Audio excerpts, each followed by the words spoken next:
আয়াত ৩ আল্লাযী হুম ফীহি মুখতালিফুনা অনুবাদ যে বিষয়ে তারা মতানৈক্য করছে তাফসীর ১ নং ফুটনোটের বিবরণ আয়াতের আরেকটি অর্থ হচ্ছে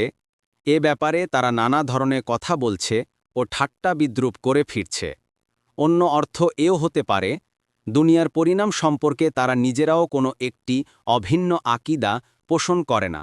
বরং তাদের মধ্যে এ ব্যাপারে বিভিন্ন মত পাওয়া যায় কেউ কেউ আবার আখেরাত পুরোপুরি অস্বীকার করত না তবে তা ঘটতে পারে কিনা এ ব্যাপারে তাদের সন্দেহ ছিল কুরআন মাজিদে এ ধরনের লোকদের এ উক্তি উদ্ধৃত করা হয়েছে আমরা তো মাত্র একটি ধারণায় পোষণ করি আমাদের কোনো নিশ্চিত বিশ্বাস নেই সূরা আল জাসিয়াহ আবার কেউ কেউ একদম পরিষ্কার বলতো আমাদের এই দুনিয়ার জীবনটিই সবকিছু এখানেই আমরা মরি এখানে জীবন লাভ করি এবং সময়ের চক্র ছাড়া আর কিছুই নেই যা আমাদের ধ্বংস করে সূরা আল জাসিয়াহ ফাতহুল কাদির